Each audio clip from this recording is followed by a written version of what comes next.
नमस्ते बच्चों, आज हम कक्षा चौथी की पाठ्य पुस्तक हिंदी से पाठ 10 संत रविदास पढ़ेंगे।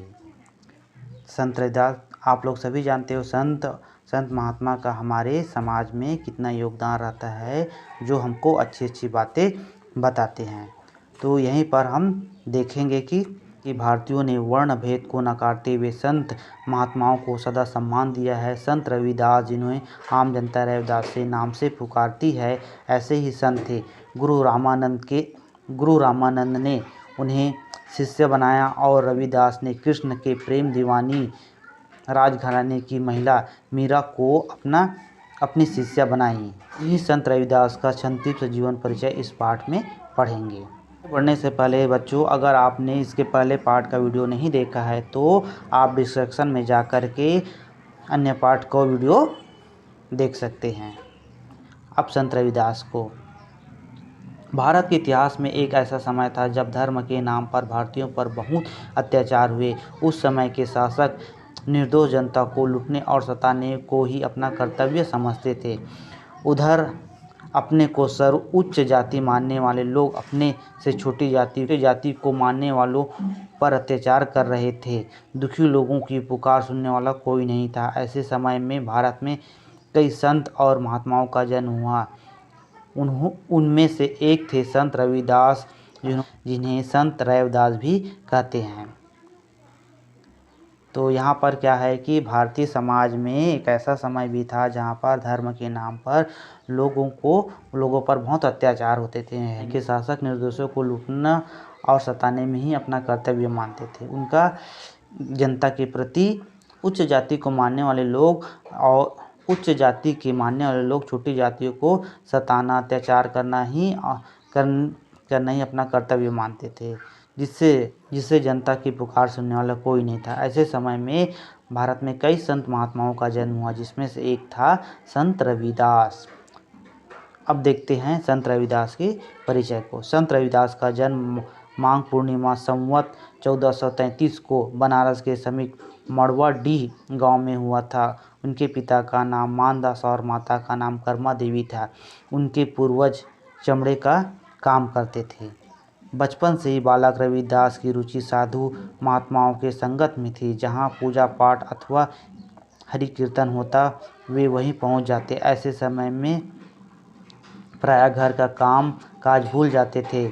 उनके ऐसे स्वभाव को देखकर उनके माता पिता को चिंता हुई कि उनका बेटा कहीं बैरागी ना हो जाए। इसलिए उन्होंने रविदास का विवाह और यह कहकर बेटा कमाओ खाओ उन्हें घर से अलग कर दिया।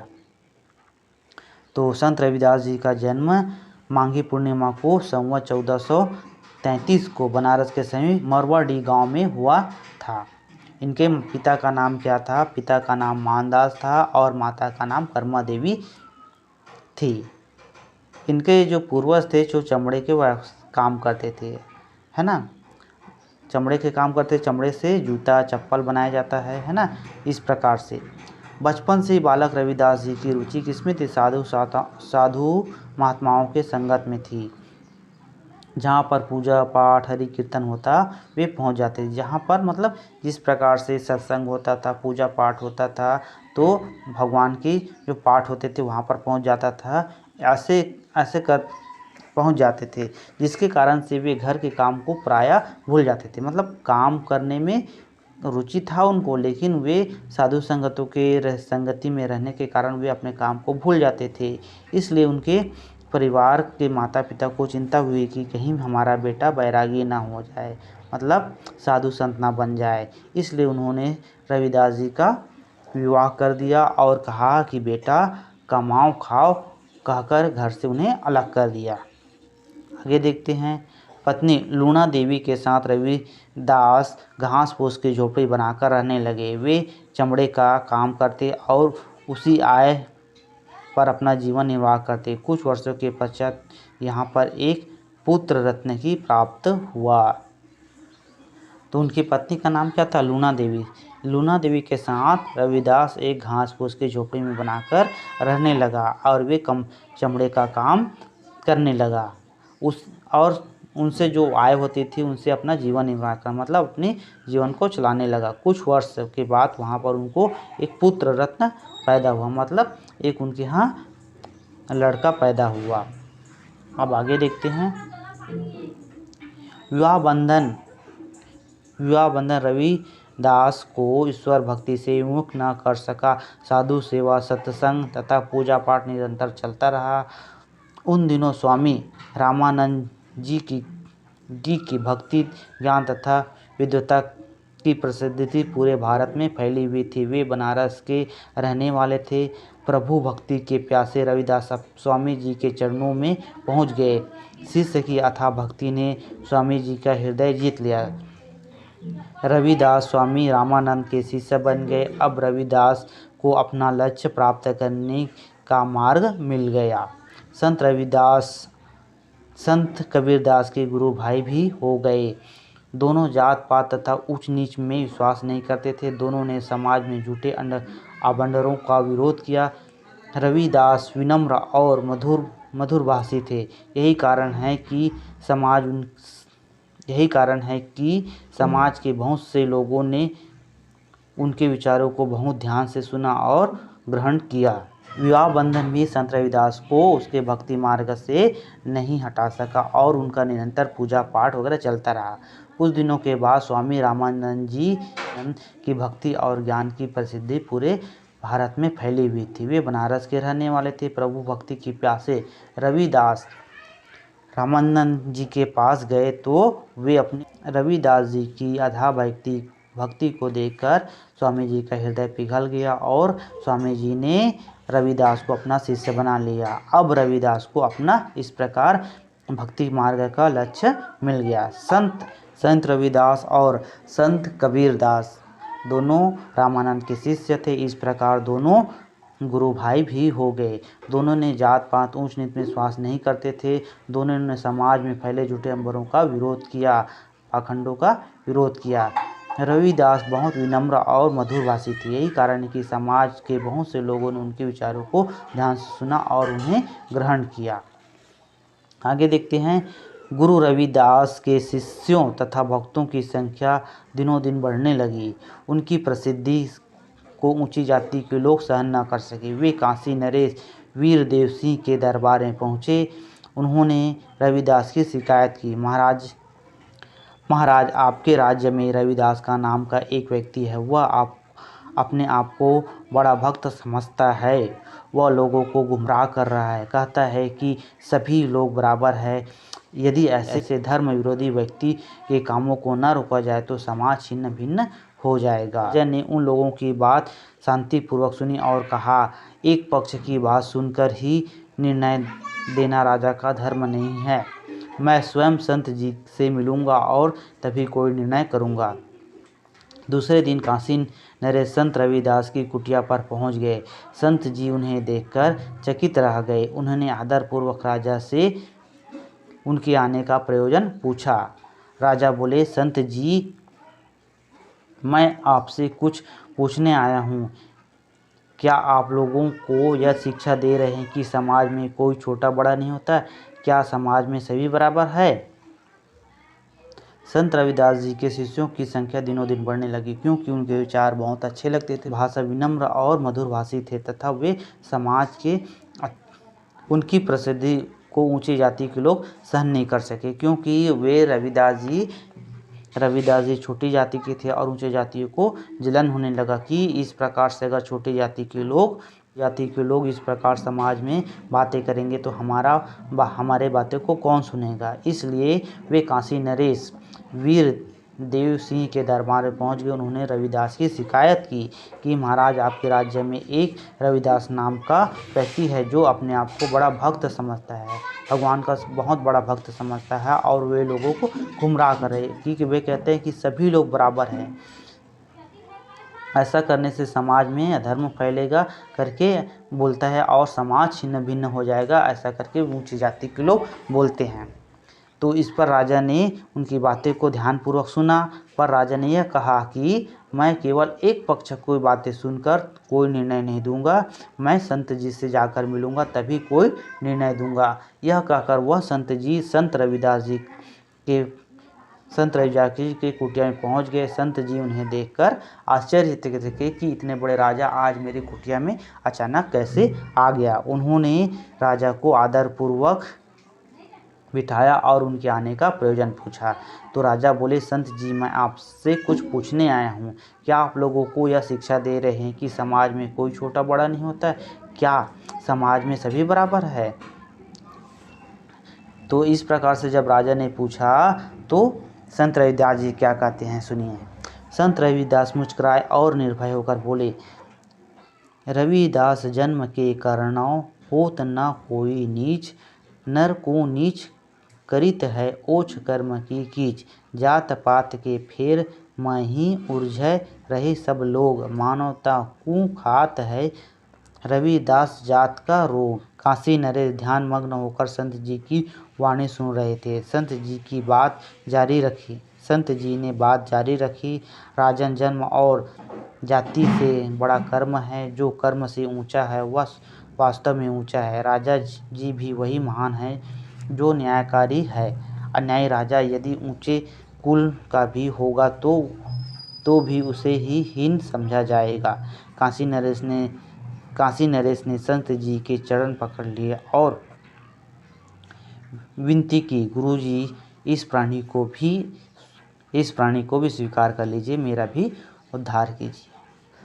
संत रविदास जी मुस्कुराए और निर्भय होकर बोले कि रविदास जन्म के कारण होत न कोई नीच, नर कहूँ कुछ नीच करित है ओछे कर्म की कीच, जात पात के फेर माही उलझे रही सब लोग, मानवता को खात है रविदास जात का रोग। इस प्रकार से रविदास जी ने बोला तो काशी नरेश ध्यान मग्न होकर संत की बात सुन रहे थे। संत जी ने अपनी बात को जारी रखा और संत ने कहा कि राजन, कोई जातीय धर्म से बड़ा नहीं होता, जो कर्म से ऊंचा होता है, जो कर्म जिनका अच्छा होता है वास्तव में वही ऊंचा होता है।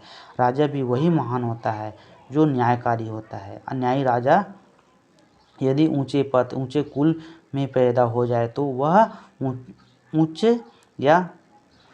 उच्च नहीं समझा जाता, हीन ही समझा जाता है। काशी नरेश जी ने संत जी के चरण पकड़ लिए। इस प्रकार की बातें सुनकर नरेश जो राजा है वह संत जी के चरण पकड़ लिए और विनय किए कि गुरुजी इस प्राणी को भी स्वीकार कीजिए, मेरा भी उद्धार कीजिए। इस प्रकार से राजा ने कहा कि गुरु जी का चरण पकड़ लिया और बोला कि मैं जरूर राजा हूँ, लेकिन मैं आपकी बातों से बहुत प्रभावित हुआ हूँ, आपके विचार बहुत उत्तम हैं। इस प्रकार कहकर राजा गुरुजी के चरण पकड़ लिया और कहा कि मेरा भी उद्धार कीजिए। अब आगे देखते हैं। संत रविदास जी ने काशी नरेश का कल्याण तो किया ही, भारत के असंख्य लोगों को मानवता, प्रेम और ईश्वर का भक्ति का पाठ पढ़ाया। उनकी प्रसिद्धि देश के कोने कोने में फैल गई। चित्तौड़ के महाराणा सांगा सहित कई राजाओं ने उनकी शिक्षा को ग्रहण किया। कृष्ण भक्ति की दीवानी मीराबाई ने तो उनसे दीक्षा भी। गुरु नानक देव जी जो बात बात में संत रवि जी की वाणी का उल्लेख करते थे। संत रविदास जी के जीवन की एक घटना का उल्लेख हुआ है। कहते हैं कि कोई सिद्ध पुरुष उनकी कुटिया पर पहुँचे। संत जी का जीवन बहुत साधारण था। उन सिद्ध पुरुष को संत रवि जी की आर्थिक स्थिति देखकर बहुत दुख हुआ। उन्होंने संत जी को अभावमय जीवन में परिवर्तित करने के लिए उन्हें एक मणि देनी चाहिए। उनकी विशेषता बताते हुए सिद्ध पुरुष ने बताया कि यह मणि अपने स्पर्श से लोहे की वस्तु को सोने में बदल देगी। इससे उसकी दरिद्रता दूर हो जाएगी।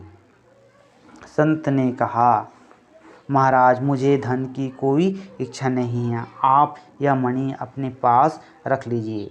सिद्ध पुरुष ने जब बहुत जोर दिया तो संत रविदास जी ने कहा, महाराज, आप इतना आग्रह कर रहे हैं तो आप ही इसे झोपड़ी में कहीं रख दीजिए। संत रविदास जी ने काशी नरेश का तो कल्याण किया ही, साथ में भारत के असंख्य लोग, बहुत सारे लोगों का भी कल्याण किया और उन्होंने ईश्वर भक्ति का पाठ पढ़ाया। उनकी प्रसिद्धि दिनों दिन दिनों दिन पूरे देश में फैल रही थी। उनकी प्रसिद्धि से सभी लोग प्रभावित थे। चित्तौड़ के महाराणा सांगा सहित कई राजाओं ने उनसे शिक्षा ग्रहण किया। कृष्ण के भक्ति दीवाने मीराबाई ने तो उनसे दीक्षा भी ली, उनको अपना गुरु भी बनाया। गुरु नानक देव जो बात बात पर संत जी की वाणी का उल्लेख करते थे। संत रविदास जी जीवन की एक घटना कई जगह उल्लेख हुआ है। कहते हैं कि कोई सिद्ध पुरुष उनकी कुटिया पर पहुंचे, जो साधु थे। बहुत पुरुष ने संत को आर्थिक स्थिति देखकर बहुत दुखी हुए। उन्होंने उनको आभामय जीवन यानी कि सुखमय जीवन जीने के लिए मणि देनी चाहिए। उनकी विशेषता बताते हुए उन्होंने कहा कि यह मणि किसी लोहे को छूते ही स्वर्ण में बदल देगी, जिससे रविदास की दरिद्रता दूर हो जाएगी। संत ने यह मणि रविदास को देना चाहा, परंतु संत रविदास ने क्या किया? महाराज, मुझे धन की कोई इच्छा नहीं है, यह मणि अपने ही पास रखिए, कहकर मना करना चाहा। परंतु सिद्ध पुरुष ने जब उन्हें बार बार जोर दिया कि यह मणि आप रख लो करके, तो रविदास ने कहा कि जब आप इतना आग्रह कर रहे हैं तो यह मणि मेरी झोपड़ी में कहीं आप ही रख दीजिए। इस पर सिद्ध पुरुष ने उस मणि को झोपड़ी में घास फूस के बीच रखकर चले गए। एक वर्ष बाद वे फिर संत जी से मिलने आए। उन्हें यह देखकर आश्चर्य हुआ कि रविदास की आर्थिक स्थिति में कोई बदलाव नहीं आया। उन्होंने संत जी से पूछा, संत जी, मैंने आपको मणि देकर गया था, उसका आपने क्या किया? संत रविदास जी बोले, महाराज, आप जहाँ रख कर गए थे वहीं देख लीजिए, वह वहीं होगी। सिद्ध पुरुष ने तलाश किया तो मणि उसी जगह पर रखी। उन्हें लगा कि यह व्यक्ति निर्लोभी है, इसके मन में धन की कोई कामना नहीं है। तो संत रविदास जी की उस मणि के झोपड़ी में रखकर चले गए। और एक वर्ष बाद जब सिद्ध पुरुष ने बहुत अधिक जोर दिया तो संत रविदास जी ने कहा कि आप इतना जोर दे रहे हैं तो आप ही मेरे कुटिया में कहीं रख दीजिए। यह कहा फिर संत जी ने उसकी कुटिया में वह पारस मणि को रखकर चले गए। जब एक वर्ष बाद वह आकर संत रविदास जी को देखा तो उनकी कुटिया ज्यों का त्यों था। तो उस पर सिद्ध पुरुष को बहुत आश्चर्य हुआ। उन्होंने पूछा कि रविदास जी, आपने उस पारस मणि का क्या किया जिसको देखकर मैंने गया था? तो उन्होंने इस पर संत रविदास जी बोले, महाराज, आप जहाँ रख कर गए होंगे वहीं होगा, आप देख लीजिए। तो सिद्ध पुरुष जी जब मणि को तलाश किए तो वहाँ पर वह मणि मिला। तो इस पर सिद्ध पुरुष समझ गए कि यह निर्लोभी है, इसे धन की कोई इच्छा नहीं है। आगे देखते हैं। संत रविदास उच्च कोटि के भक्त होने के साथ ही कबीर के समान उच्च कोटि के समाज सुधारक भी थे। वे जाति प्रथा के विरोधी थे। समाज में कोई छोटा बड़ा नहीं है, सब समान है। वे हिंदू मुस्लिम की एकता में विश्वास करते थे। उन्होंने लिखा है, मंदिर मस्जिद दोऊ एक है, उन माहू अंतर नाही। रविदास राम रहमान का झगड़ा कोहू नाही। उन्होंने हिंदू मुस्लिम के बीच फैले द्वेष को मिटाने का भी प्रयत्न किया। हम उनकी महानता को इस बात से आंक सकते हैं कि मीराबाई जैसी कृष्ण की भक्ति में डूबी राजघराने की महिला ने उनका शिष्यत्व ग्रहण किया। युगों युगों तक संत रविदास की वाणी भूले भटके लोगों को प्रेम भाव का पाठ पढ़ाती रहेगी। देखते हैं कि संत रविदास जी उच्च कोटि के भक्त होने के साथ साथ कबीर के समान उच्च कोटि के भी समाज सुधारक थे। वे समाज में फैले हुए बुराइयों को विरोध करते थे तथा उनको सुधारने का प्रयास करते थे। वे उच्च कोटि के जाति प्रथा के विरोधी थे। समाज में कोई छोटा बड़ा नहीं होता। वे जाति प्रथा के विरोधी थे। वे तथा कहते थे कि समाज में कोई छोटा बड़ा नहीं है, सभी समान हैं। वे हिंदू मुसलमानों की एकता के विश्वास रखते थे। इसलिए उन्होंने लिखा है कि मंदिर मस्जिद जो एक है, उन मह अंतर नाही। रविदास राम रहमान का झगड़ा कोहू नाही। उन्होंने हिंदू मुस्लिम के बीच द्वेष को मिटाने का भी प्रयत्न किया।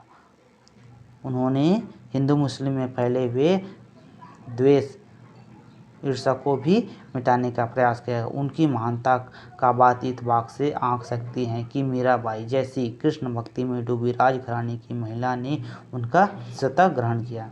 उनकी महानता इस बात से भी आंक सकती है कि मीराबाई जैसी कृष्ण भक्ति में डूबी राजघराने की महिला ने उनका शिष्य बनी के बताए हुए बात को अच्छे से ग्रहण किया। युगों युगों तक रविदास की वाणी भूले भटके लोगों को मानवता प्रेम की पाठ पढ़ाती रहेगी। और इस प्रकार जिस प्रकार रविदास जी ने अपने वाणी से जो बात बोले गए हैं वे लोगों को युगों युगों तक मानवता की पाठ पढ़ाती रहेगी और समाज को अच्छा करता रहेगा। अब आगे देखते हैं शब्दार्थ। शताब्दी मतलब होता है 100 वर्ष का समय होता है। निर्दोष हैं जिन बिना दोष के। पूर्वज मतलब पुरखे। सत्संग मतलब अच्छे लोगों की संगति। निरंतर लगातार। आडंबर मतलब दिखावा होता है। निर्भय मतलब बिना डर का, डर ही है डालेगी। प्रयोजन मतलब कारण होता है। सब मतलब सब होता है। अत्याचार मतलब बहुत बुरा व्यवहार करना होता है। अथाह जिसकी था न ली जा सके। सर्वप्रियता सबको समान मानकर प्यार करना। छिन्न भिन्न होना अलग अलग हो जाना या टुकड़े टुकड़े हो जाना। हीन मतलब छोटा या नीच। समीप मतलब पास। निर्वाह करना मतलब निभाना या व्यतीत करना। उलझी मतलब उलझना। वाणी मतलब बोली। पक्ष मतलब गुट। गुमराह करना मतलब भटकाना। चकित होना आश्चर्य में पड़ना। ओछे मतलब बुरे या नीच या छोटे। ओछे मतलब बुरे, नीच या छोटे होता है। अब है अभ्यास के प्रश्न। संत रविदास जी का जन्म कब और कहाँ हुआ था? रविदास जी का जन्म संवत 1433 को बनारस के समीप मड़वाडी गांव में हुआ था। फिर अगला है संत रविदास के विचारों से सहमत अन्य संत महात्माओं के नाम लिखिए। संत रविदास जी के विचारों से गुरु नानक देव, संत कबीरदास जी प्रभावित थे। संत रविदास जी के माता पिता ने किस कारण से उनका विवाह कम उम्र में ही कर दिया था? संत रविदास जी के माता पिता ने रविदास जी का विवाह कम उम्र में कर दिया था क्योंकि रविदास जी साधु संतों की संगति में लीन रहते थे। जिनके कारण उनको लगा कि यह कहीं वैरागी ना हो जाए। इस कारण से संत रविदास जी का विवाह कम उम्र में कर दिया। काशी के लोग संत रविदास से क्यों नाराज थे? काशी के लोग संत रविदास से नाराज थे क्योंकि संत रविदास नीची जाति के थे। काशी के लोग संत रविदास से नाराज थे क्योंकि संत रविदास नीची जाति के थे और सभी लोगों को समानता का पाठ पढ़ाए थे जिससे ऊंची जाति के लोगों को लगा कि इस प्रकार से अगर समाज में यह कहता रहे तो हमारा मान नहीं रहेगा और सम्मान नहीं रहेगा। इसलिए काशी के लोग संत रविदास से नाराज थे। संत रविदास ने जनता को क्या उपदेश दिया? संत रविदास जी ने जनता को उपदेश दिया कि जन्म और जाति से कोई बड़ा नहीं होता बल्कि कर्म से बड़ा होता है। प्रभावित होकर काशी नरेश संत रविदास की शरण में गए। संत रविदास की निडरता एवं उपदेश से काशी नरेश अत्यंत प्रभावित हुए एवं संत रविदास की शरण में चले गए। इसे हम कह सकते हैं कि संत रविदास के मन में धन के प्रति कोई आकर्षण नहीं था। तो उत्तर हो जाएगा संत रविदास की दरिद्रता को देखकर एक सिद्ध पुरुष को तरस आ गया। उन्होंने एक मणि निकालकर संत रविदास को दी। उन्होंने मणि की विशेषता बतलाई कि इसे स्पर्श से लोहा भी सोना हो जाएगा। साल भर बाद जब वह सिद्ध पुरुष वापस आया तो देखा कि संत रविदास की दरिद्रता ज्यों की त्यों है। मणि के संबंध में उसने पूछा पर संत रविदास जी ने बतलाया कि आप देख ले जहाँ रख कर गए थे वहीं होगी। वास्तव में संत रविदास ने मणि का उपयोग नहीं किया था। उसके मन में धन के प्रति लोभ था ही नहीं। अब है अगला देखते हैं। निम्नलिखित प्रश्नों के उत्तर 4 विकल्पों में से सही विकल्प को चुनकर लिखो। दिया है पहला, रविदास के माता पिता चिंतित रहते थे। तो रविदास जी के माता पिता चिंतित रहते थे। क्यों रहते थे? तो इसमें कारण दिया है, क्योंकि वे पढ़ते लिखते नहीं थे, क्योंकि वे साधु संगति के पीछे लगे रहते थे, क्योंकि वे बड़े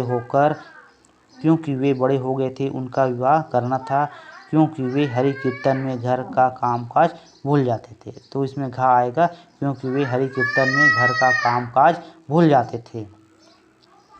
एक न्यायप्रिय राजा को किसी की शिकायत पर निर्णय लेते समय क्या करना चाहिए? तो देखते हैं। शिकायतकर्ता के पक्ष पर निर्णय देना चाहिए, अपने मंत्रियों से जानकारी लेकर निर्णय देना चाहिए, दोनों पक्ष की बात सुनकर निर्णय देना चाहिए, मन की बात मानकर निर्णय देना चाहिए। तो दोनों पक्षों की बात सुनकर निर्णय देना चाहिए आ जाएगा। स नंबर, संत रविदास ने मणि का कोई उपयोग नहीं किया, क्योंकि वे मणि में विश्वास नहीं करते थे, क्योंकि वे सिद्ध पुरुष में विश्वास नहीं करते थे, क्योंकि धन के प्रति उनकी कोई कामना नहीं थी, क्योंकि उनके गुरु ने ऐसा करने से मना किया था। तो यहाँ पर आ जाएगा, क्योंकि वे धन के प्रति उनकी कोई कामना नहीं थी।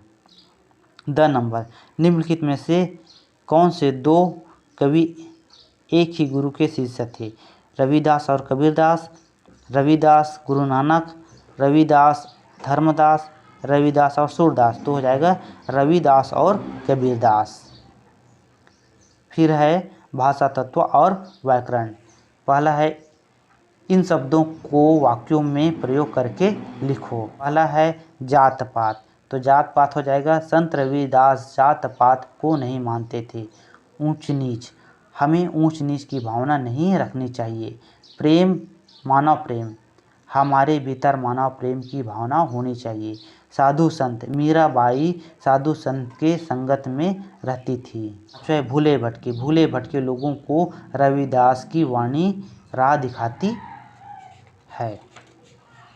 दूसरा है निर्दोष या निर्दोष मिलकर बना निर्दोष है। इसी प्रकार निम्न के शब्दों को तोड़कर लिखो। निर्गुण, निर्भय, निर्मल, निर्दय। तो देखो निर्गुण का क्या होगा? निर्धन गुण या निधन गुण। तो निर्गुण हो जाएगा। निर्भय का निर्धन भय या निधन भय। इस प्रकार से निर्मल का निर्धन मल या निधन मल, निर्मल हो जाएगा। निर्दय के निर्धन दय या फिर निधन दय, इस प्रकार से हो जाएगा। यहाँ पर संधि विच्छेद हो रहा है, यहाँ पर विसर्ग संधि का प्रयोग किया गया है। फिर है तीसरा नंबर, निम्नलिखित शब्दों के जोड़ में से सही शब्द चुनकर लिखो। तो यहाँ पर दिया गया है, दो ठो दिया गया है। देखो सत्संग, सत्संग, तो यहाँ पर हो जाएगा सत्संग। निर्वाह, निर्वाह, एक दिया है, निर्वाह दिया है, निर्वाह।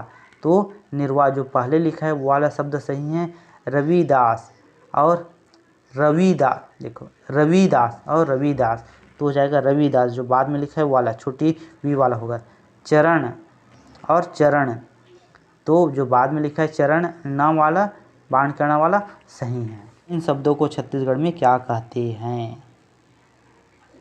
तो ओछे मतलब छोटा होता है, कीच मतलब कीचड़ टाइप का, सब मतलब सब, कु मतलब कहूँ, इस प्रकार से। अब है कोष्टक में से उचित शब्द चुनकर खाली स्थान को भरो। तो यहाँ पर है भगवान इस पापी का खाली स्थान कीजिए, तो हो जाएगा उद्धार कीजिए। फिर है संत रविदास जी की खाली स्थान पूरे भारत में फैली है, प्रसिद्धि हो जाएगा, है ना। फिर है लोग रविदास को बहुत बड़ा भक्त समझते थे। राजा ने उन लोगों की बातें बड़ी शांति से सुनी। फिर है ई की मात्रा लगाकर नया शब्द लिखो। तो पहला है व्यवसाय, तो व्यवसायी हो जाएगा। मेहनती हो जाएगा। मजदूर के मजदूरी हो जाएगा। और कारीगर का कारीगरी हो जाएगा। फिर दिया गया है, आगे दिया है, निम्नलिखित वाक्यों में से संज्ञा पहचानो और उनके प्रकार को लिखिए। पहला दिया है क नंबर, गुरु रविदास जी के शिष्यों और भक्तों की संख्या दिन प्रतिदिन बढ़ने लगी। तो यहाँ पर गुरु रविदास है जो व्यक्तिवाचक संज्ञा है। चित्तौड़ के महाराणा सांगा तथा कई राजाओं ने उनकी शिक्षा को ग्रहण किया। तो यहाँ पर महाराणा सांगा क्या हो जाएगा, व्यक्तिवाचक संज्ञा हो जाएगा। अब इस प्रकार से यह पाठ हमारा समाप्त होता है। वीडियो अच्छा लगे तो चैनल को सब्सक्राइब करिए, लाइक करिए एवं शेयर करिए। धन्यवाद।